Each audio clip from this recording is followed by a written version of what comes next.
बात है। एक हरे भरे गांव में एक ईमानदार किसान रामू अपनी पत्नी गौरी के साथ रहता था। दोनों मेहनती थे, लेकिन बहुत गरीब। उनका एक छोटा सा खेत था, जिसमें मुश्किल से ही फसल उगती थी। रामू दिन भर खेत में काम करता और गौरी घर के कामों के साथ साथ खेत में भी उसका साथ देती।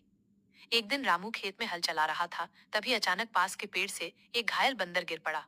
उसके पैर में चोट लगी थी और वो दर्द से कराह रहा था। रामू को उस पर दया आ गई। वो उसे अपने घर ले आया। गौरी ने पहले डरते हुए देखा, लेकिन जब देखा कि वो बंदर शांत है, तो वो भी उसकी सेवा में लग गई। दोनों ने मिलकर बंदर की देखभाल की, कभी हल्दी चूना लगाते, कभी गर्म पानी से सिकाई करते। कुछ ही दिनों में बंदर पूरी तरह ठीक हो गया। अब वो बंदर वहीं रहने लगा। वो बहुत समझदार था और दोनों की मदद भी करने लगा। जब रामू खेत में होता, तो बंदर कौवे उड़ाता, फल इकट्ठा करता और गौरी के कहने पर पानी भी लाता। रामू और गौरी उसे अपने बच्चे की तरह मानने लगे। एक बार गांव में सूखा पड़ गया। कई लोग अपने खेत छोड़कर शहर चले गए, लेकिन रामू ने हार नहीं मानी। वो रोज कुएं से पानी खींचता और फसल को बचाने की कोशिश करता। इसी दौरान बंदर को जंगल में एक पुराना बंद कुआं मिला।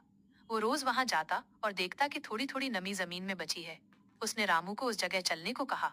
रामू और गौरी जब वहां पहुंचे, तो देखा कि मिट्टी सच में थोड़ी गीली है। रामू ने वहीं एक छोटा कुआं खोदा और कुछ ही दिनों में मीठा पानी मिल गया। उस पानी से उन्होंने फसल बचाई और जब बाकी गांव के लोग भूखे थे, तब रामू के घर में अनाज और सब्जियां थी। गांव के सरपंच ने जब रामू की मेहनत देखी, तो उसे इनाम देने का फैसला किया।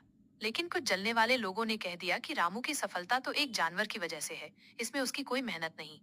इस बात से रामू और गौरी को बहुत दुख हुआ, लेकिन उन्होंने कोई शिकायत नहीं की।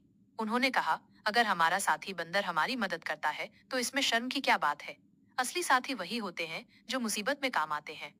सरपंच ने जब ये बात सुनी, तो उसने सबके सामने कहा, रामू और गौरी ने एक जानवर को अपनाकर इंसानियत की मिसाल दी है।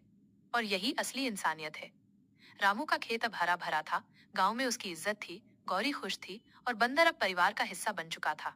तीनों एक दूसरे के बिना अधूरे थे। एक इंसान की मेहनत, एक स्त्री की ममता और एक जानवर की वफादारी ने मिलकर एक नई कहानी लिख दी।